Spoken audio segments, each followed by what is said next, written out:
Hey there, everyone. Gregg Schutze here for ReadyForTheDraft.com. This is the Ready for the Draft podcast, the first episode of the 2021 podcast series, getting you ready for the NFL draft, which I think right now is still scheduled for April 2021. We really don't know exactly how this is all going to play out. Thank you, COVID-19. Now, there are some Power 5 schools that have decided to press on. SEC, Big 12, and ACC really carrying the banner and saying we're going to go ahead and press on in 2020. But then you have the Big 10 and the Pac-12 conferences that have both said, look, we're going to go ahead and postpone any fall sports. We're going to look at possibly either a winter in the Big Ten's case and a spring for the Pac-12. But what does that mean for the draft? Is the NFL going to look at the college football and potentially move that draft back to May or June? I don't know exactly. We don't know what that's going to look like. We don't know how COVID's going to play, what that looks like with the season. We would hope that there's a vaccine by then, and maybe the NFL would look at it and try to move the draft back. But I know that NFL teams, they want to be able to have that time building their roster before they actually get into training camp and the mini camps and everything that even before that. So I don't know that the NFL draft would be moved from that April date. But look, college football is really like a minor league system already for the NFL. So if there is going to be any time that they would move that back, now might be the time. But we'll have to see exactly, again, how it all plays out. The only other two non-Power 5 conferences, the group of five that have decided that they're going to also cancel fall sports, the MAC, the Mid-American Conference, and then the Mountain West Conference. The other group of five conferences have decided to go ahead and push forward and play in 2019. Now, the FCS schools all canceled their seasons, although they are allowing non-conference play. So if you're looking to catch a glimpse of Trey Lance, the redshirt sophomore quarterback there for North Dakota State, tune in October when they take on Central Florida. That's the one game that you're going to get to see them play in 2020. Now, the Division II, Division III, they've already canceled fall sports. So it's going to be a real weird college football season. We don't really have the SEC, the ACC, the Big 12 starting their games here. The first week of September, they've actually moved their games to start at the end of the month, and normally what you have here at the beginning of September, and really that whole weekend there with Labor Day, are games. They're real fun out of conference games. We were going to have Alabama versus USC in Dallas, Texas, Jerry's World, and we don't get to see that happen.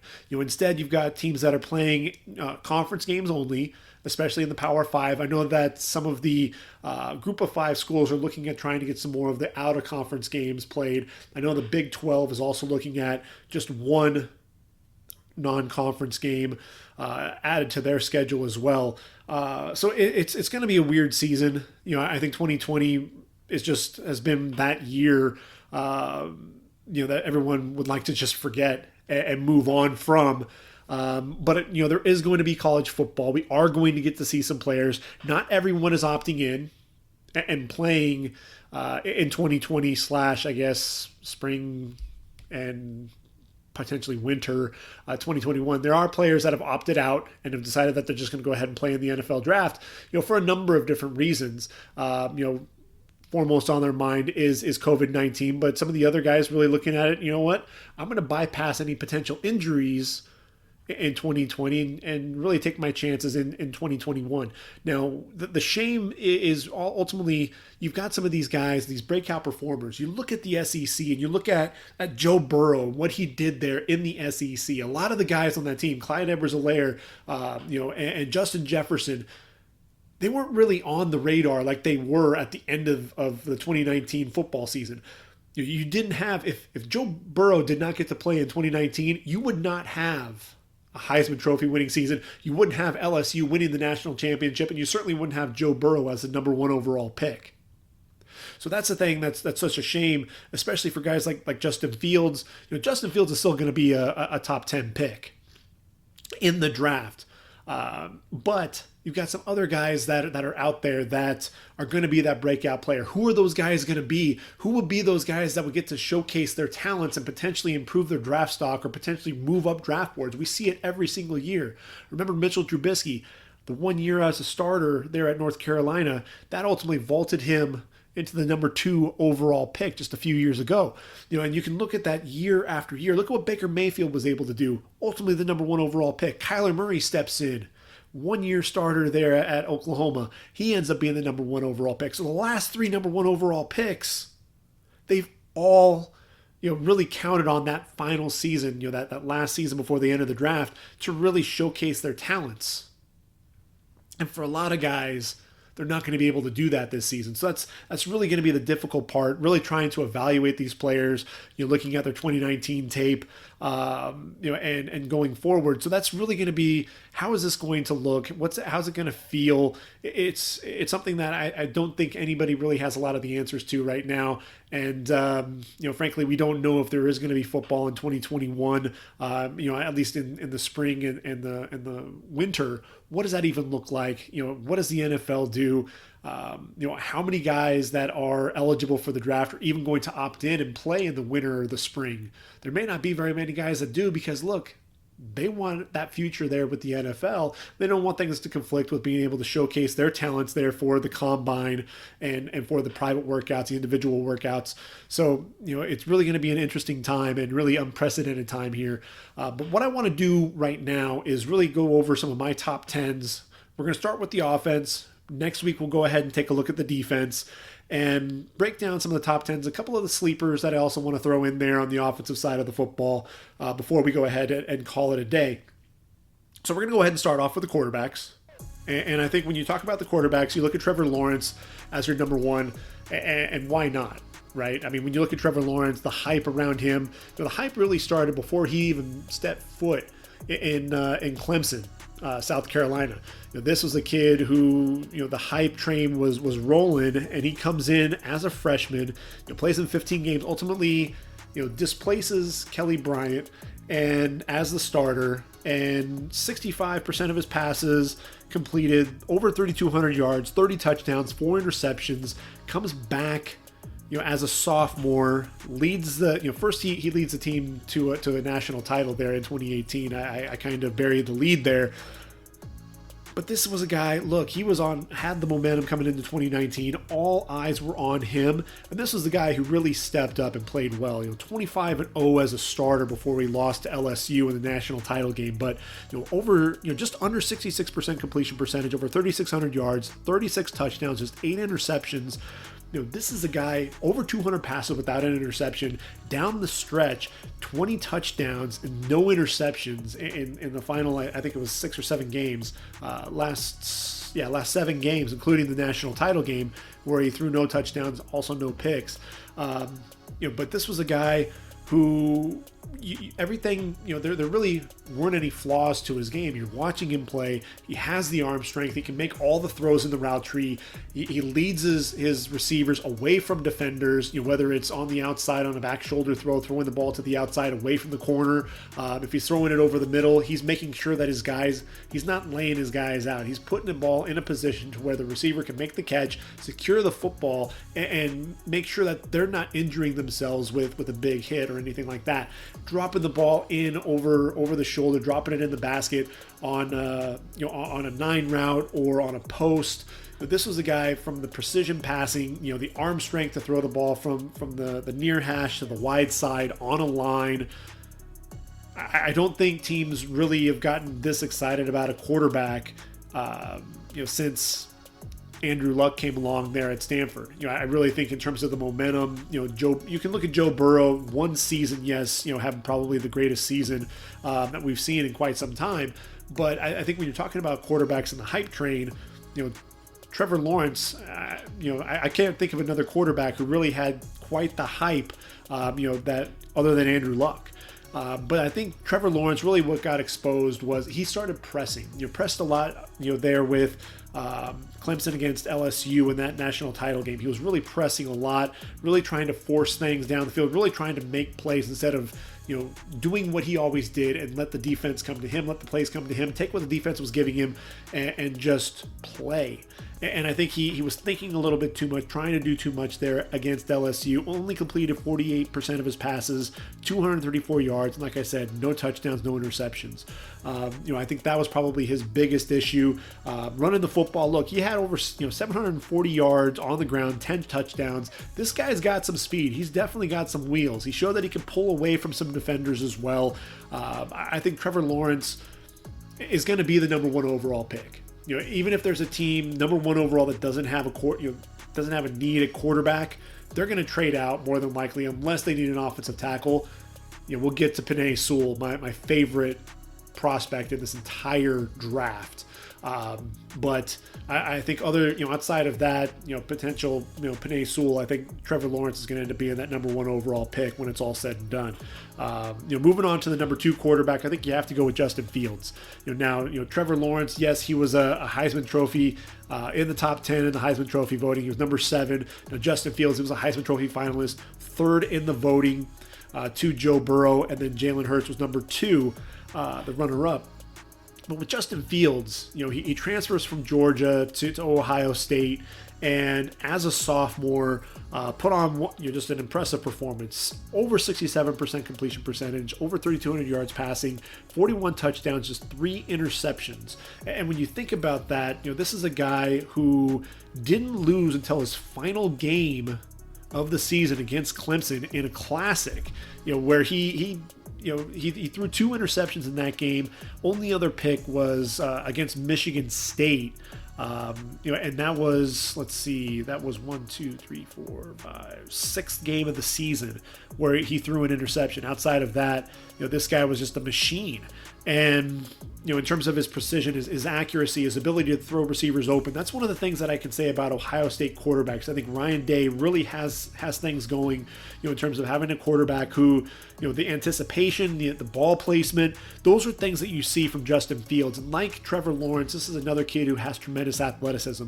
You want to make sure that this is a guy, though, that is going to hang there in the pocket, is going to make sure that he's making the right reads, and isn't going to just sit there and decide to pull it. That's one of the things that Kyler Murray was learning, that, look, the holes are always going to be there. They're going to close up a lot quicker.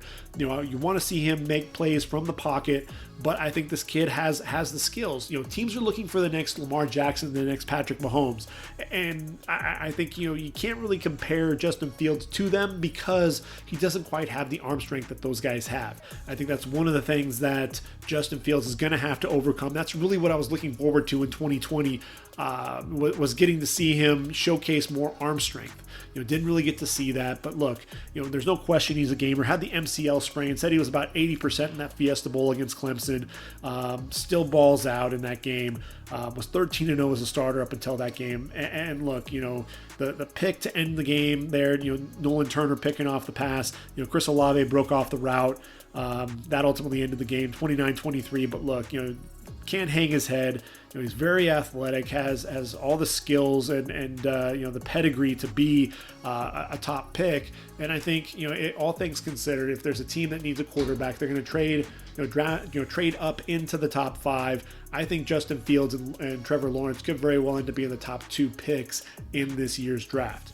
Now, if you move on to number 3, now here's kind of the wild card. And I think really when you're looking at the quarterbacks, you've got 3 guys at the top and then everybody else. So I think Trey Lance out of North Dakota State, if he decides to come out and enter the draft, is going to be a first rounder and probably going to be a high first round pick. 6'3", 224 pounds.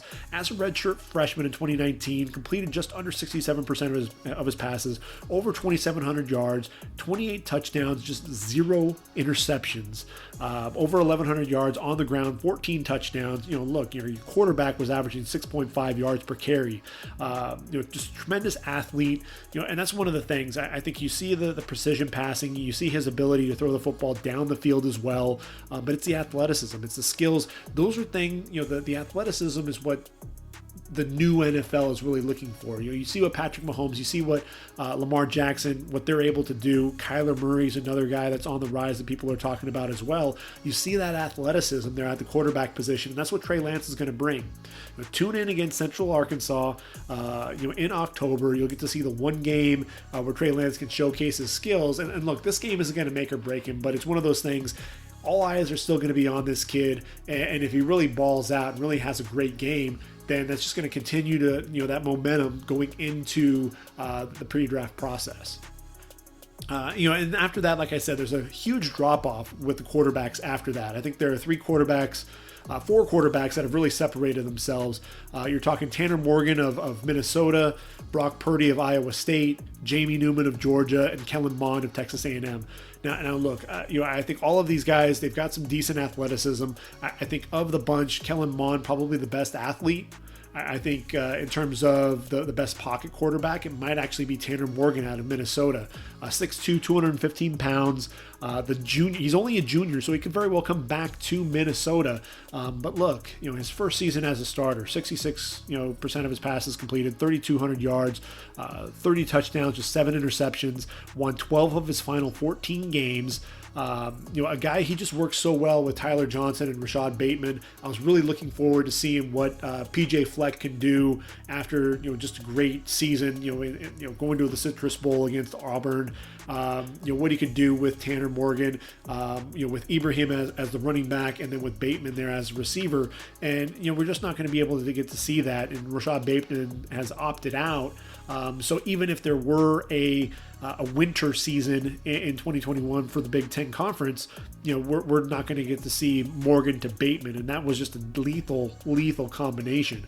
But I think with Morgan, he's a guy who just he wanted to be and needed to be in rhythm. This was a guy who has a pocket passer. I thought. He did a really good, the pocket awareness. There's a game against Northwestern. Joe Gaziano, the big DN there for the Wildcats, bearing down on him. He was able to dip under, had that awareness, threw the ball away, able to go ahead and survive and move on to the next play. But that was just one of those things to where you watch him, you watch the pocket presence, didn't really panic, was able to get away from him and take off.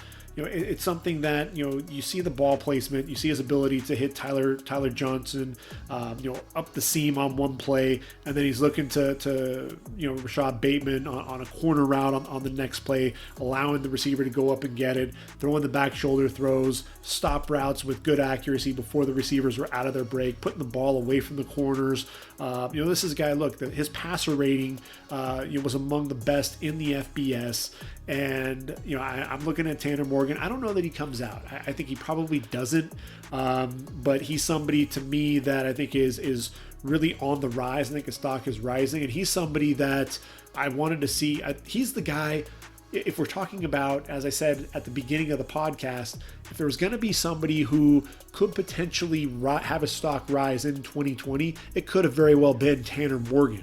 Brock Purdy out of Iowa State, 6'1", 210 pounds, also only a junior. This is a guy who, look, he took the Big 12 by storm as a true freshman, and look, in his 2 seasons there in Ames, Iowa, just under 66% of his passes completed, over 6,200 yards, 43 touchdowns, 16 interceptions, also 557 yards and 13 touchdowns on the ground. Brock Purdy, he's a gamer. But I think he has an underrated arm. I think he's very mobile. A guy who, not only has the pocket awareness, but a guy who can make plays on the run as well. I think if there's anything that's going to be a knock on him, it is the arm strength. I think he lacks some of the arm strength that Tanner Morgan has. So that's kind of where I have Brock Purdy kind of moving down on my list just a little bit. Now, Kellen Mond out of Texas A&M, 6'3", 217 pounds, all the physical ability, one of the best athletes, a guy who really relied on his legs, and it's really because he lacked the consistency as a passer. I like the consistency as a pocket passer better, with Tanner Morgan and Brock Purdy, but Kellen Mond, he's a special athlete. He's a guy who I think needs to continue to develop, and he's one of the guys I'm really watching in 2020. Can he elevate his game and take it to the next level? I always talk about Dak Prescott and how he's elevated his game.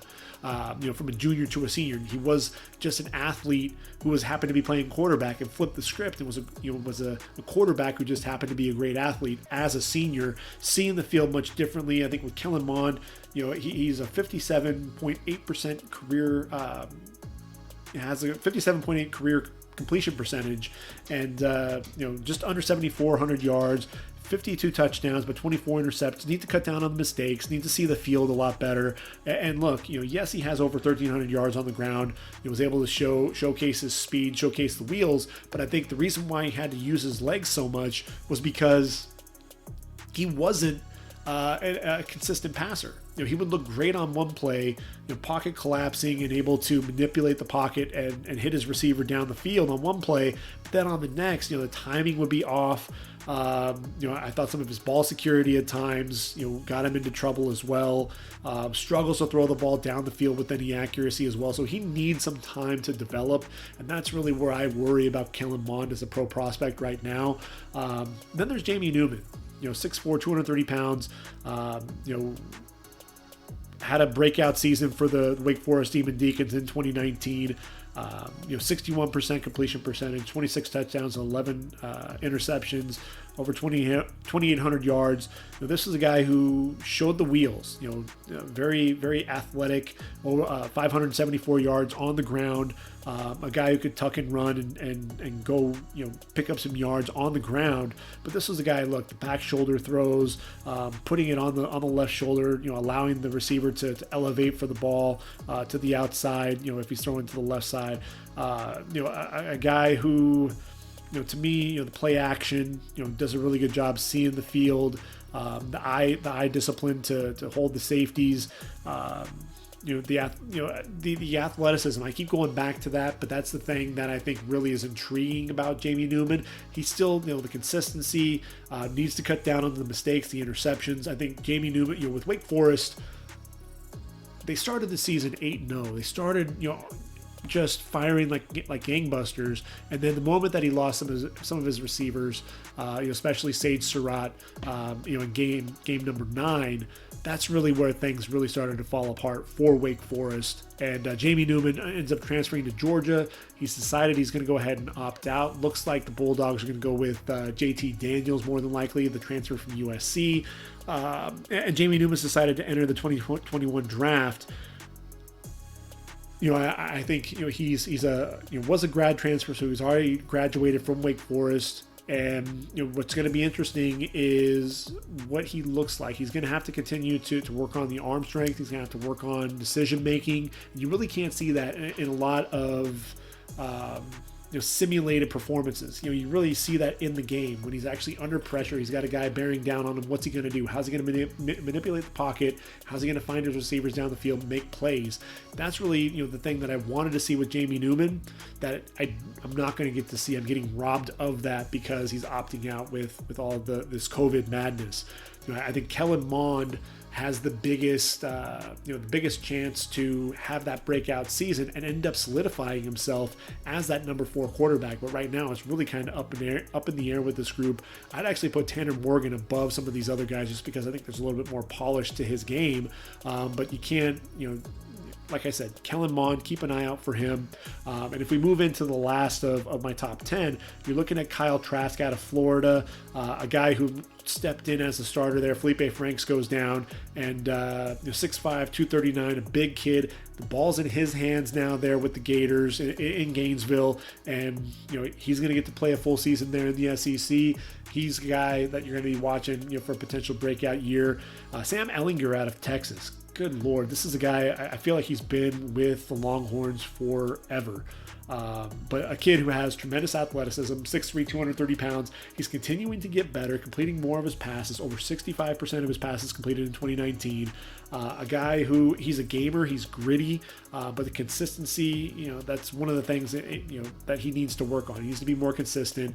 A guy, ball placement struggles at times, had receivers open and didn't always hit his target. A guy who would sail passes, ball placement was always a concern as well. So I think with Sam Ehlinger, he's going to have to show there in Big 12 play that he's somebody who can come in and game out and can put his team on his back. He's a guy, like I said, he is a gamer. He's a guy who's going to sit there. I think he tries too much at times. So I'm really waiting to see, can Sam Ehlinger take his game to the next level?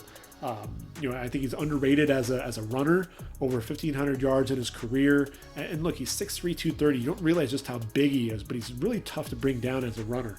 And I think if we're looking at the top 10, how about Kenny Pickett out of Pittsburgh, 6'2", 220 pounds, had 5 games over 300 yards in 2019, 4th most passing yards in Pittsburgh history with over 3,000.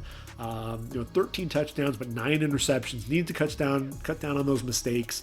And Pittsburgh is going to be one of those teams. The teams are going to be, I think, I should be on Pittsburgh as one of those teams that could surprise in ACC play. Transitioning to the running backs. That's quarterbacks. We're done with them. We're going to go ahead and transition to the running backs. And this is another group where you have some studs at the top, and then there's a huge drop-off after that.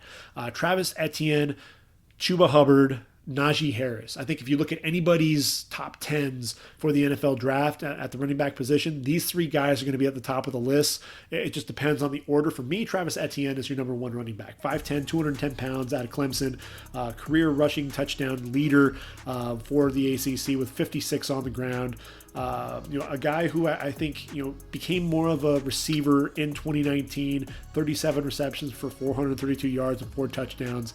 Look, 518 carries in his career, over 4,000 yards, 7.8 yards per carry. This is a guy who I think early on in his career was known as more of a speed demon, a guy who was a home run hitter, could take the top off of a defense. But if you go in and I look at my game notes and I talk about how this guy was running through contact, bouncing off contact, running through arm tackles, and once he got ahead of steam, this is a guy who was making plays down the football field, running away from guys, dragging guys for extra yards. And I think that that added muscle, that physicality that he brought to his game really made him more of a complete back. And that's really what excites me about Travis Etienne in 2020. Is really getting to see how he continues to develop his game, and he's a guy who I think is going to solidify himself as that number 1 running back in the 2021 draft.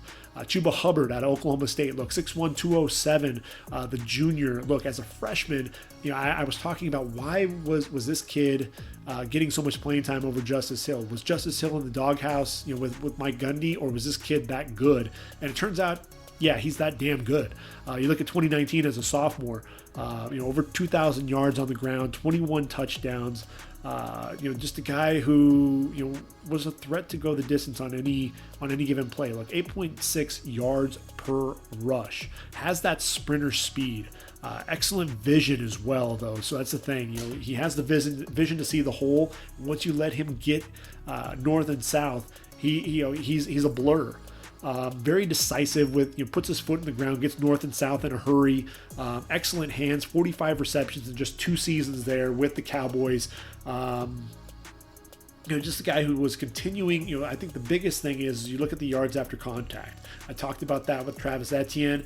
Chuba Hubbard, just under 1,100 yards after contact, first in the FBS. A guy who just continues to work hard.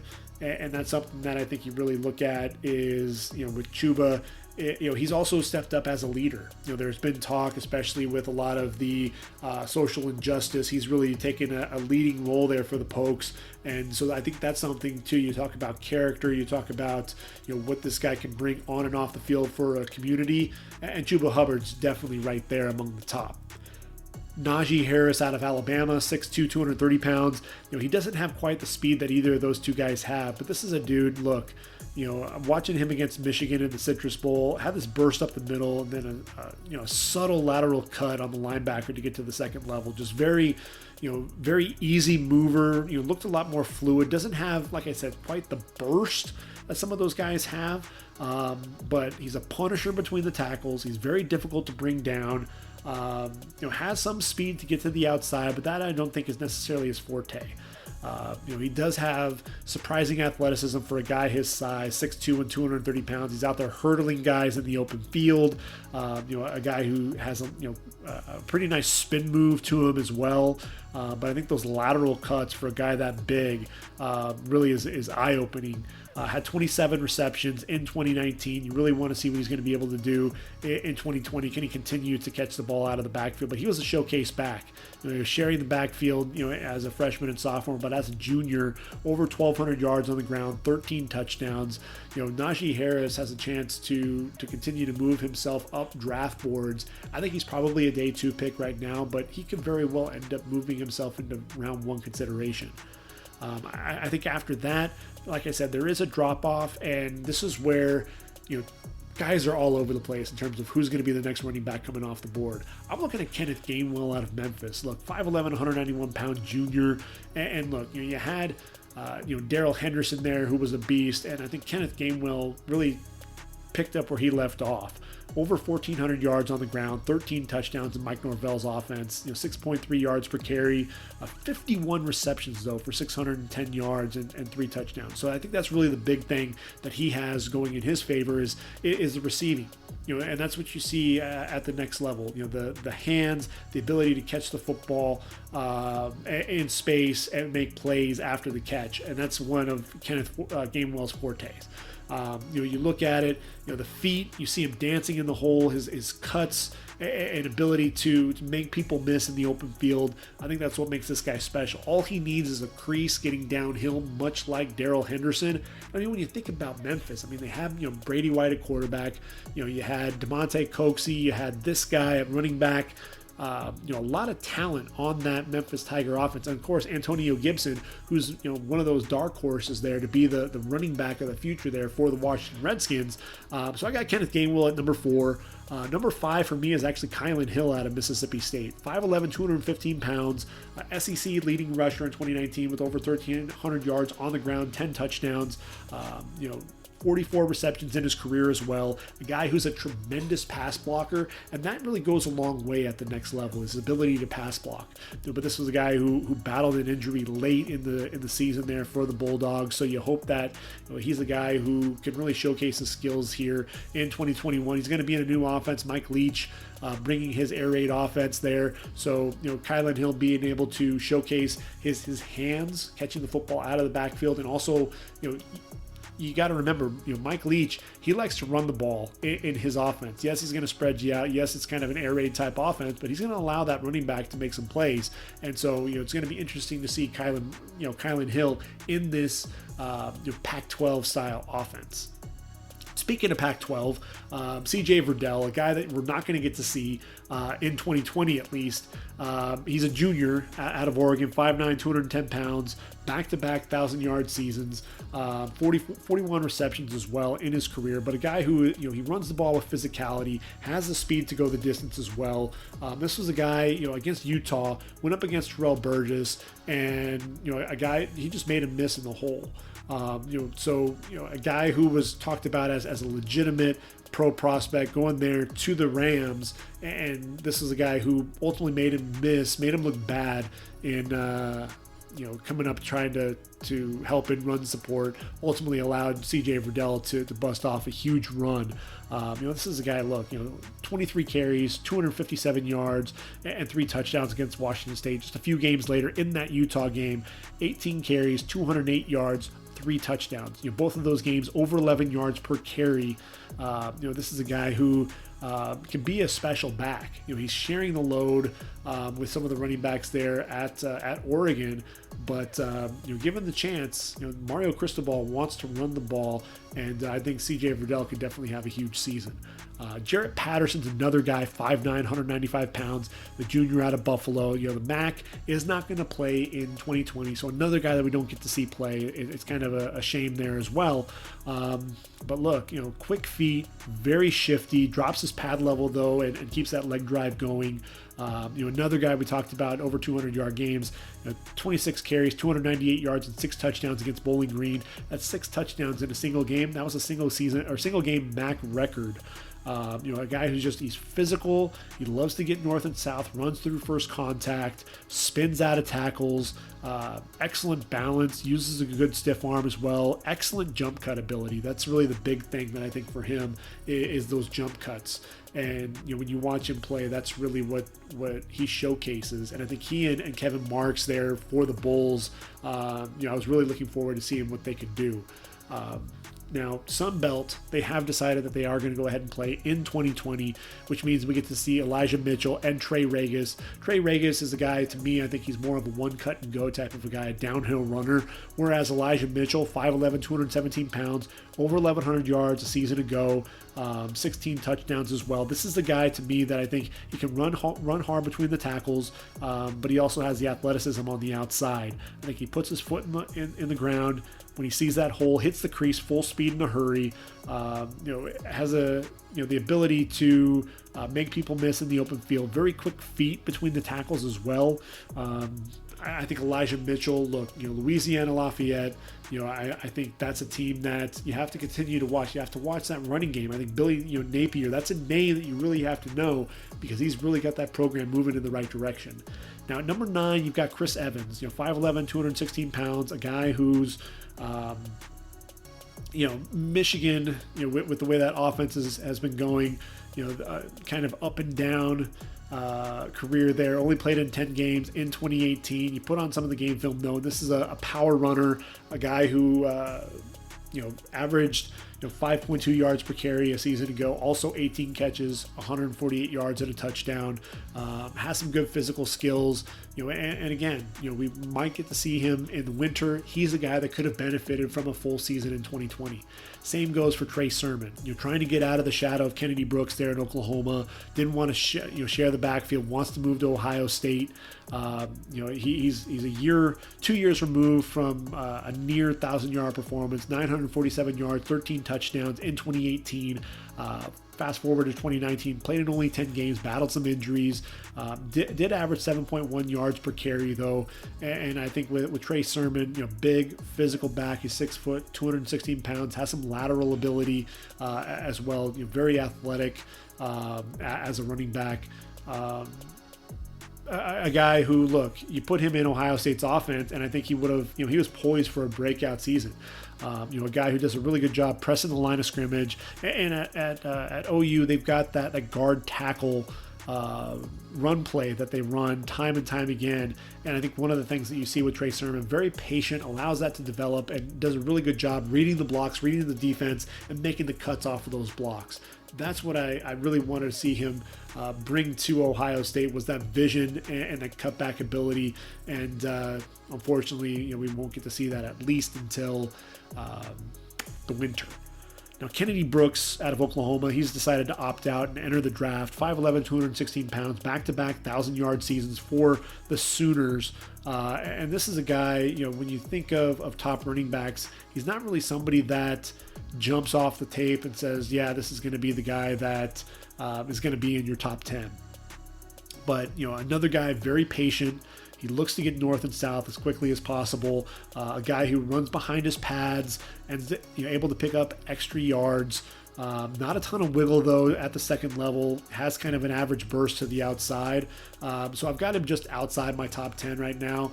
I really wanted to see what he could do there with the Sooners. They were going to rely on him a little bit more, especially now that Spencer Rattler or Tanner Mordecai is going to be the starting quarterback there in Norman. So kind of disappointed that I'm not going to get to see him. But I am excited for Rakeem Boyd coming back to Arkansas for one more season there in the SEC. 6 foot, 213 pounds, over 1,100 yards a season ago. Has the speed to the perimeter. Will lower his pads to finish. Very patient. Puts his foot in the ground once that hole opens up. And then, he's a guy who knows how to finish. And, that leg drive pushing the pile as well. 42 receptions in his career. Felipe Franks has moved there to play with the Razorbacks. Want to see what he and Rakeem Boyd can cook up there. If there's going to be a sleeper in this running back class, how about Brendan Knox out of Marshall? Nobody's really talking about this kid, and I don't know why. He's only a junior, so he could come back. Over 1,300 yards on the ground a season ago, 11 touchdowns. Just downhill physicality, man. The 2019 Conference USA Most Valuable Player. I think he's a guy who just gets stronger as the game goes on. He finds a crease to the outside, a lateral cut to the perimeter, to get downhill in a hurry. That outside speed, I think, is really surprising for a guy his size, 6 foot, 223 pounds. Really what you want to do is force him laterally, get him wide, bounce him outside, and that's really what's going to get him into trouble. Once he gets his forward momentum going, that's what's going to get him into trouble. And I think that probably is why there are some people that aren't talking about him as much, is because just get him going sideways, and you're going to basically stop this kid. That's what I want to see this year out of Brendan Knox there in Conference USA is what's he got going, going laterally? Can he showcase some lateral ability to go along with that power and that physicality going north and south? If he can demonstrate some of that and show some hands coming out of the backfield, he can end up getting some momentum and can end up moving up some draft boards really quick. So we'll move on to the wide receivers. I think there's no question that Jamar Chase solidified himself as the top receiver prospect. 6'1", 200 pounds there out of LSU. 84 catches, over 1,700 yards, and 20 touchdowns, 21.2 yards per reception. A guy who was just an absolute beast. If you tuned in against Clemson, really gave A.J. Terrell fits. This is a guy you got behind him, tracked the ball well over his shoulder, really made Terrell work, continuously getting a step on him, making catches over his shoulder, and just making plays down the field. In that national title game, he really showed up. 9 catches, 221 yards, and 2 touchdowns. A guy who can get vertical, a guy who can win both on the outside and in the slot. Excellent route running ability. He's just an explosive playmaker. And to me, he's a top, he can very well end up being a top 5 pick when it's all said and done. He's opted out of the season, decided that he's going to go ahead and stand on. And look, if you're going to stand on a season, stand on the 2019 season. There's really nothing else to prove. You've got Colt Brennan there as quarterback, and really anything outside of the film there with Joe Burrow is going to be looked at as kind of a downgrade. So I don't blame him for not wanting to come back for one more season. Now, Rashad Bateman there out of Minnesota, I think selfishly I wanted to see what he and Tanner Morgan could do. 6'2", 210 pounds, Big Ten wide receiver of the year, 60 catches, 1,219 yards, 20.3 yards per reception, and 11 touchdowns in 2019. This is a guy, excellent route runner. Against Wisconsin, he really slow played a post, ran by the linebacker, accelerated pass and defensive back, catch over his shoulder, in stride for a 51-yard touchdown. This is a guy who I think, the release off the line, that stutter, to show the screen and then go and take off. Just a very savvy route runner, for a guy who was so explosive as well. I think that's really what you see with him.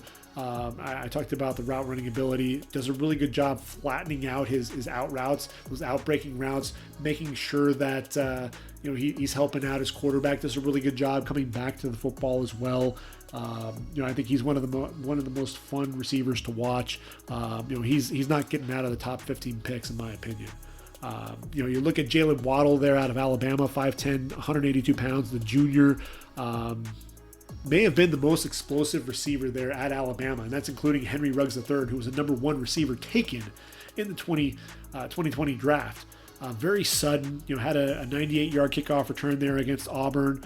That Auburn game, Jalen Waddle just showcased all of his talent, all of his ability. This is a kid, to me, who is just continuing to develop and continuing to blossom, and I think he's a guy who could end up being the best draft prospect of all of the receivers. And you talk about the receivers that you have, you've got Devontae Smith, who we're going to get to in a minute, but then you have Jerry Jeudy and Henry Ruggs, who are both first rounders a season ago. And this guy can end up being the best of the bunch, which is absolutely scary.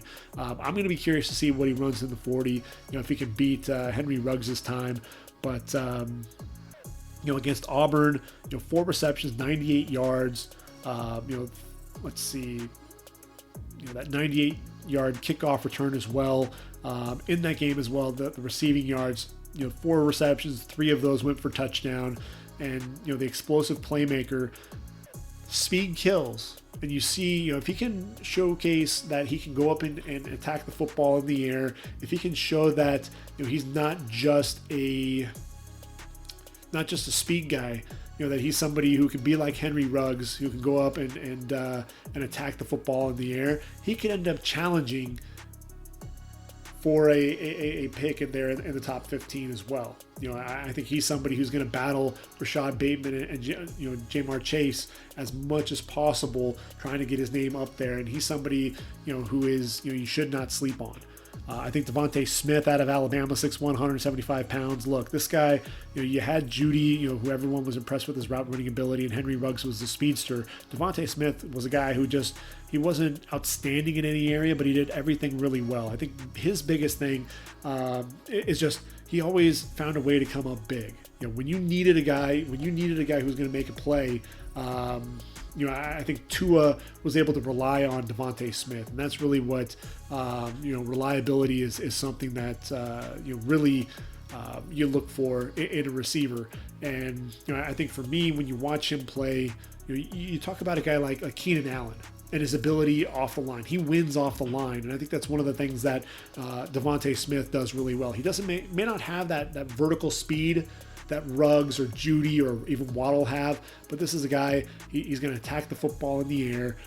He's a guy who's just going to win, like I said, coming off the line. Look, Keenan Allen and Cooper Kupp, two guys who aren't the fastest, but two guys that win off the line. Nobody can really guard them coming off the line.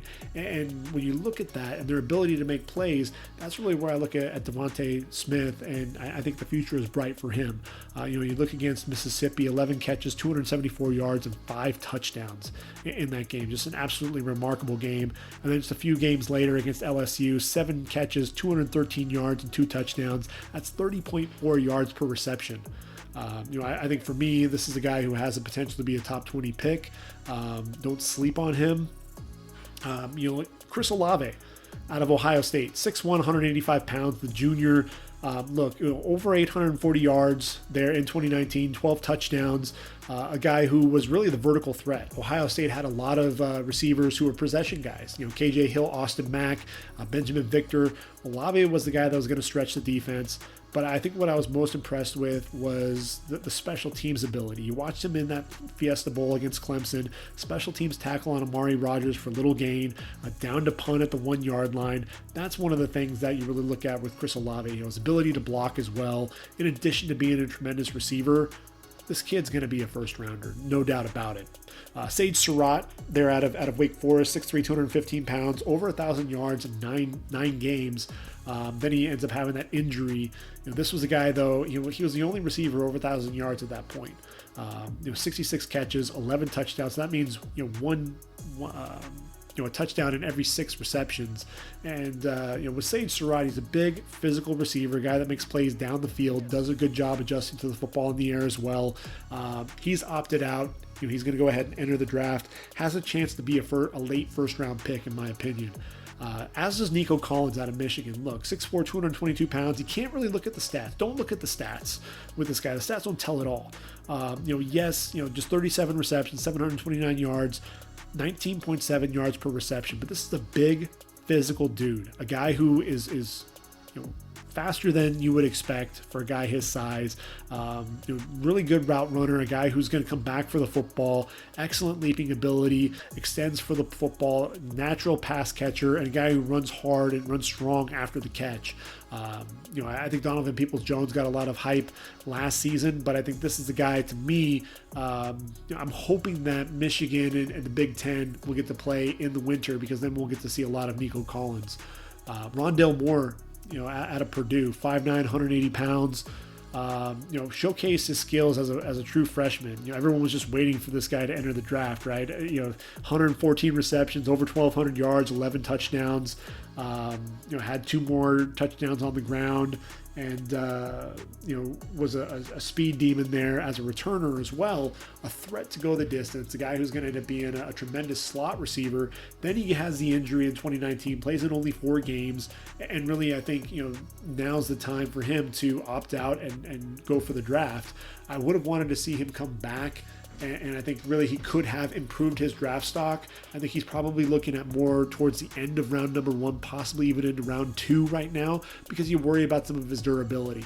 Now look, this is the guy who worked out with the offensive lineman, a guy who was squatting 500-600 pounds, very physical guy. But when you also have guys who are lifting that much weight, you also worry about they're the muscles, and sometimes so tightly wound that they're susceptible to injury. So those are some of the things that he's going to have to overcome. But definitely an explosive playmaker. You put the ball in his hands, and he's a threat to go the distance every time.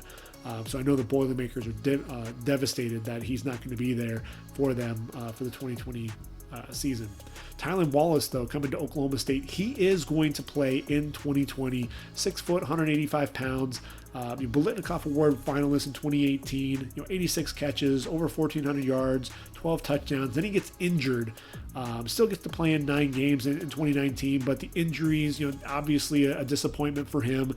And really, you want to see what this kid's going to be able to do with Spencer Sanders at quarterback, Chuba Hubbard as a running back. Oklahoma State's going to have some firepower on the offensive side of the football. And Tylan Wallace, look, he's physical. He plays bigger than his frame, and a guy who has that speed to go the distance as well. Tylan Wallace, keep an eye out for the Pokes offense at least. If that defense can get things going, they're going to be interesting there in Big 12. Last guy in my top 10, I'm going with DeMonte Coxie out of Memphis. 6'3", 197 pounds, back-to-back 1,000-yard seasons. Look, Memphis, I know Mike Norvell's offense. You worry if some of these guys are just a product of the system. But for me, I look at DeMonte Coxie. He does everything that you want him to do. He's a weapon over the middle, a guy who does excellent route running ability, does a good job with the back shoulder throws, a guy who can get vertical as well, a guy who had a catch in, I believe, 34 straight games.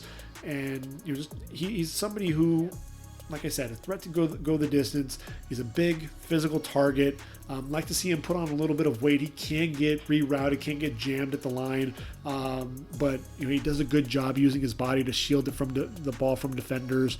So I think DeMonte Coxie is a guy that is going to rise up some draft boards there for Memphis in the American Athletic Conference.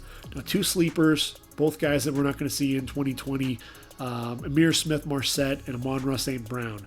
Now, Amir Smith-Marset out of Iowa, what he did in that Holiday Bowl against USC, 98-yard kickoff return, took a jet sweep for another touchdown. He showcased some impressive speed against the Trojans. And that's really what I wanted. He was a guy who I was looking at saying, nobody's talking about him coming into 2020, and using that speed, he could have showcased and ended up moving himself into that day 2 discussion, and he's not on anybody's radar. And so that's the thing. I really hope that Iowa gets to play in the winter. If nothing else, go up against the Big Ten opponents and really see what this kid can do, because I think he's somebody who's going to surprise a lot of people at the next level. And then Amon-Ra St. Brown, 6'1", 195 pounds, the junior out of USC, quietly had a 1,000-yard season there, 77 catches, over 1,000 yards, and 6 touchdowns. This was a guy, he's got some, deceptive speed. He's a guy that plays primarily out of the slot, and he's a savvy route runner. He just knows how to get open. Does a tremendous job. He shows his hands late on some of the deep balls as well. So just a guy who is intelligent. He speaks 5 languages. His brothers are Equinemius and Osiris St. Brown. Equinemius with the Packers. Both of those guys played with FBS programs, and I think he's going to end up being the best of the bunch. He may decide to come back for a senior season, play one more year with Keaton Slovis, but man, he's a lot of fun to watch. Which takes us to our tight ends. Now the tight ends, this group, we've got some athletes. We've got a chance to have 2 or 3 tight ends taken in round number 1. Right now, I've got Pat Freiermuth sitting at my number 1 tight end, 6'5", 256 pounds, a junior out of Penn State. Over 500 yards a season ago, 15 touchdowns in his career, and really it's his blocking ability. This is a guy who does a really good job. He's versatile. Not only can you split him out, you can put him into the slot. A guy who can get a good release. He played against Ohio State and won against Pete Werner, able to beat him off the line.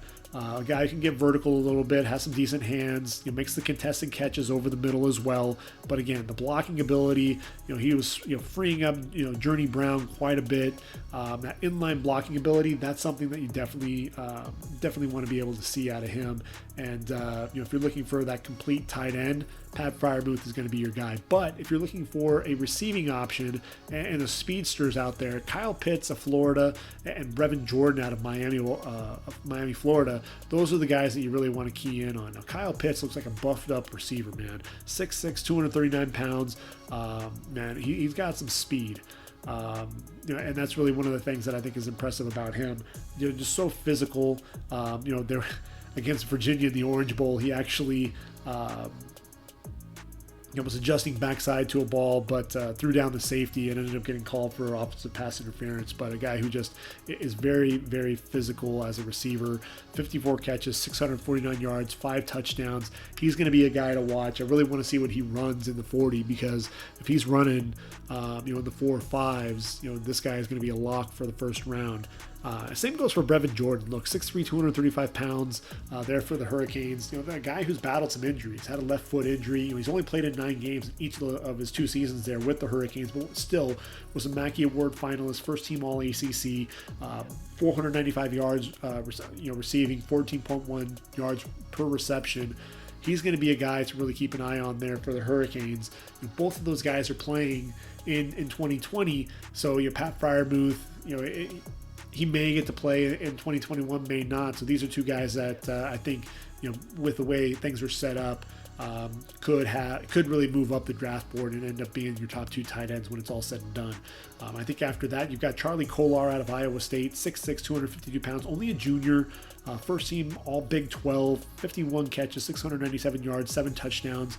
When you think of him, this is a guy, he was a mismatch nightmare.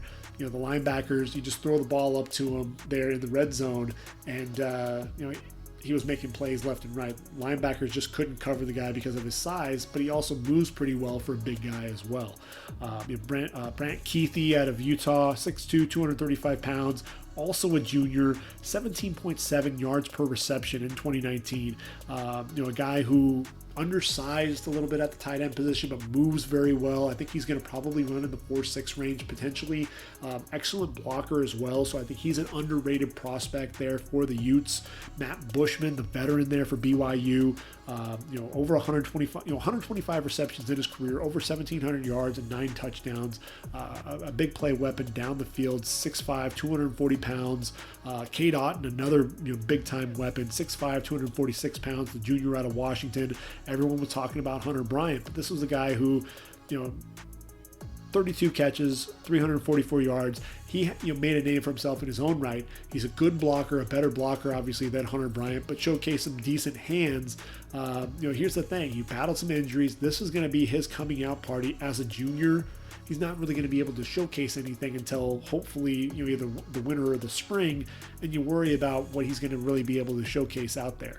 2 final names: Nick Eubanks out of Michigan, 6'5", 256 pounds. Not really known as a pass catcher, more so as a blocker. He's probably one of the better blockers at the tight end position. And I'm going to give you a guy from a small school. Obviously, they're not playing in 2020, but Zach Davidson out of Central Missouri, 6'7", 245 pounds. Very athletic big man, 40 receptions, 894 yards, and 15 touchdowns. He's a name to get to know because he's going to be somebody that's going to be on radars. You can guarantee that the teams are going to be looking at him as one of those small school tight ends. I think if we go to the offensive tackles, Penei Sewell out of Oregon, 6'6", 325 pounds, 0 sacks given up and 926 pass snaps. That should tell you something right there. But this is a big dude. Guys that big should not move that well. He looks like a tight end with his movement skills. Probably the best offensive tackle prospect we've had come along in a long time. You watch his pass sets; they look perfect. This guy, fires out of his stance quickly, gets some deep sets with his kick slides, short choppy steps, sits down easily, very easy knee bender, very easy mover. The change of direction is explosive. His ability to wall off guys, with their secondary moves, excellent hands. This is the guy to me that, man, he's he's just an athlete. He has that power in his hands as well. And that's the thing. For as athletic as he is, he's also very strong, very powerful at the point of attack. Guy who just generates a ton of movement, throws guys around at will. If there isn't a quarterback taken with the first overall pick, it's going to be Penei Sewell. That's going to be the one non-quarterback that has a chance to be the first overall pick. I think Penei Sewell is destined for greatness as long as he doesn't get injured. As a freshman, he battled some injuries, cost him most of that season. But when you watched him in 2019, just a special player, and I was looking forward to seeing what he could really do there in 2020. Samuel Cosme out of Texas, 6'7", 300 pounds. This is the other guy who I think is going to be a first-round pick as far as the offensive lineman is concerned. 27 games played, 26 starts, very athletic. This is a guy who I think moves very well, an easy mover as well at the offensive tackle position. A knee bender, does a really good job pushing guys up the field and away from the quarterback. Handles a lot of the secondary moves very well. One of the things, though, if you turn on that Baylor game, James Lynch was out muscling him left and right, and I think that's the one thing that he's going to have to show is yes, he has the footwork, but can he be physical? Can he handle the point of attack? I think the bull rushers, he can handle the speed. It's the bull rushers that are going to get him into trouble. After that, there are a lot of guys here that really are looking to try to prove themselves. I'm looking, my number 3 guy, Mekhi Becton, and what he was able to do, that dancing bear there out of Louisville. I found a guy there out of Northern Iowa, Spencer Brown, 6'9", 321 pounds, very athletic for a big guy, and he just comes out there and buries guys. The wingspan, the athleticism for a guy his size. He's my number 3 offensive tackle right now. After that, you've got a lot of other guys. There's Tevin Jenkins out of Oklahoma State, 6'6", 321 pounds, 28 starts, 26 of them at right tackle. He's just starting to scratch the surface of the type of player that he can be. 2 guys that we're not going to get to see in 2020. Jalen Mayfield, he's opted out actually, 6'5", 320 pounds out of Michigan, 13 starts there at right tackle. I thought he had, I'm trying to figure out exactly how to put this, because I thought that there were times where the competition was a little bit too big for him because he was getting beaten quite a bit over there on the right-hand side. But at the same time, you have to admire the athleticism and some of the physicality with which he played. And I thought as the season went along, the teams trying to take advantage of him there on the right side, you didn't see that quite as much. This is a guy who was learning on the fly, just continuing to get better. I think he just scratched the surface in terms of what he can do. I just wish he would have come back for one more season, allow him to play there in the winter, because I don't know that he's making that step just yet. I don't think he's into that elite status just yet. He'll probably be a day 2 pick, but he hasn't separated himself from a lot of these guys.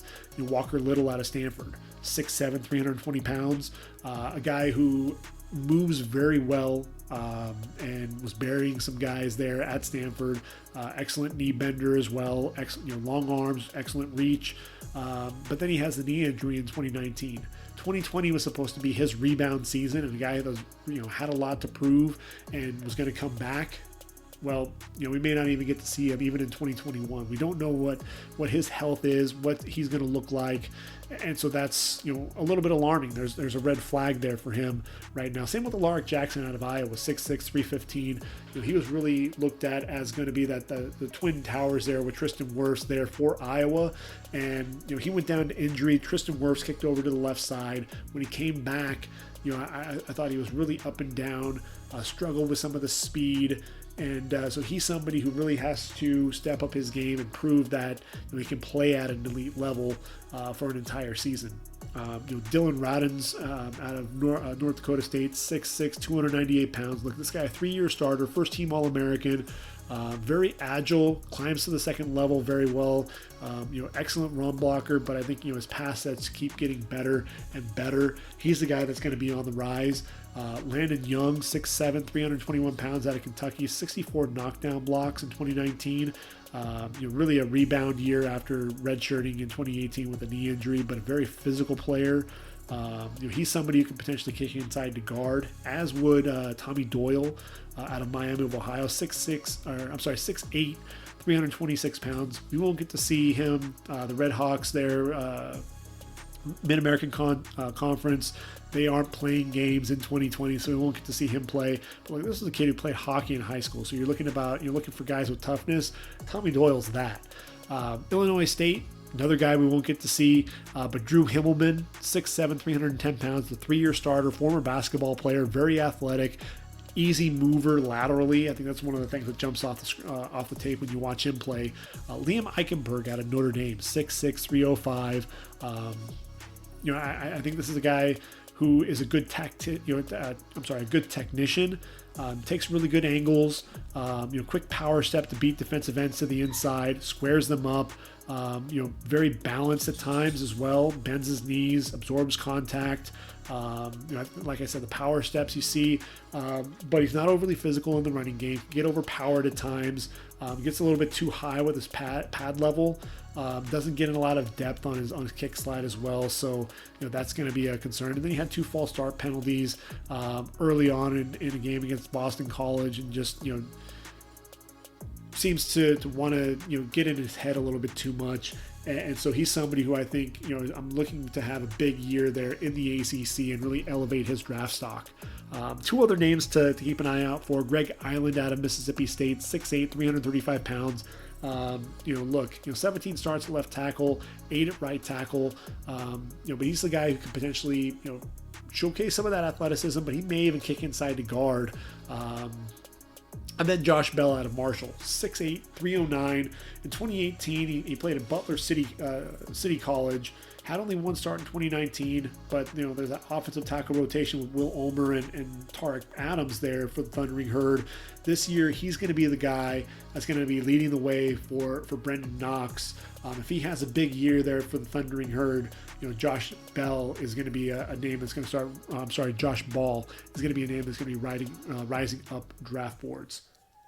When you look at the offensive guard position, you look at a guy like Alex Leatherwood, 6'6", 310 pounds out of Bama. You're looking at the offensive tackle position, you're saying, well, wait, Alex Leatherwood is definitely a tackle, right? Well, for me, when I watch Alex Leatherwood and I watch him play, he's somebody for me that I think at times in the passing game struggled with some speed. You'd see him lunging at the defensive end, as they're bending around the edge. But a guy who I thought was very physical in the running game, a guy who did a really good job climbing to the second level in the running game as well. I think in those short areas, short bursts, Alex Leatherwood was really good in the passing game. I think you kick him inside to guard, he can end up being that first guard taken in the draft. Wyatt Davis out of Ohio State, 6'4", 315 pounds. Another guy, very physical, started every game in his career at Ohio State. A guy who just gets under defensive tackle pad levels, and is able to drive them back off the football, gets his hips around to seal off, very underrated athletically. Trice Smith out of Tennessee, 6'6", 320 pounds.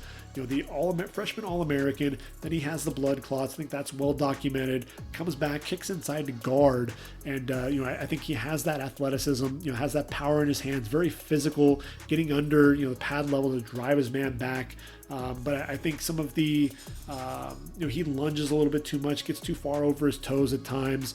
And that's really the thing that you saw from him. He'll manhandle a guy once he gets a hold of him and wash him, clear down the line. But the thing that happens with Trey Smith too often is that he gets too far over his feet, and that's the thing. I want to see what he can do here in 2020. Can he be more consistent with that pad level and with that with that base, be more balanced? If he can do that, he could also be the number 1 guard taken in the draft. Elijah Vera Tucker out of USC, 6'4", 310.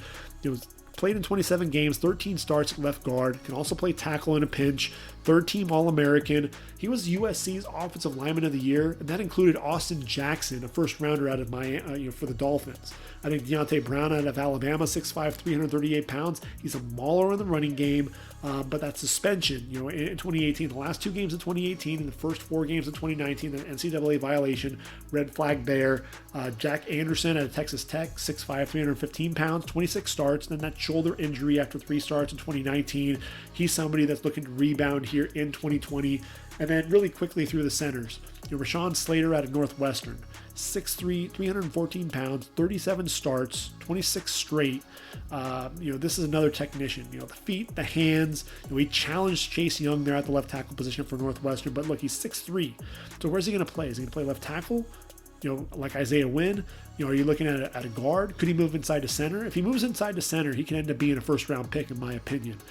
You look at Creed Humphrey out of Oklahoma, 6'5", 307. This junior, this is a guy who's very physical. He's not the most gifted athletically, but Big 12 offensive lineman of the year with Colton McKivitz, a guy who, he's finishes blocks. This is a guy, look, when you look at Oklahoma and what he's able to do, he started with Kyler Murray, then Jalen Hurts, and you look at the offensive lineman, this is a guy who had to return, they weren't returning a lot of starters. This is a guy who, was a guy who really solidified that offensive line, learned from a lot of the veterans, the guys like Bobby Evans, guys that moved on to the NFL, Ben Powers and Drew Samia. And this is a guy who was that rock for that offense. Again, not the most gifted athletically, but that former wrestler. He's somebody, I look at Tyler Biadasz, and what he's able to do. He's a guy, his draft stock took a hit because he wasn't the most athletic. But mark my words, these are two guys that are going to end up being mainstays on offensive lines in the NFL for a long time. I think Landon Dickerson out of Alabama, 6'6", 308. Injuries cut short as each of his seasons there at Florida State. Grad transfer to Bama. Play with some attitude there for the Crimson Tide. 13 starts there. He's somebody to keep an eye out for. Trey Hill out of Georgia, 6'4", 331 pounds. Started every game at center for them. Also has some experience at guard. Underrated player there.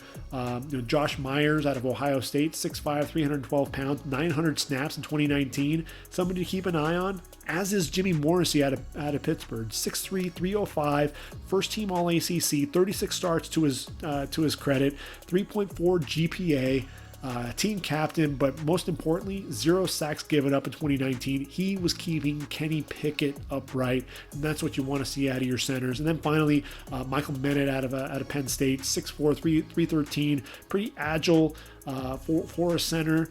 And a guy who's really going to lead that Penn State offensive line if they get to play in 2021. So those are my top 10 guys to really keep an eye out for on the offensive side of the football for the 2021 draft. We're moving into the season, this abbreviated season, if you will. What is it really going to look like?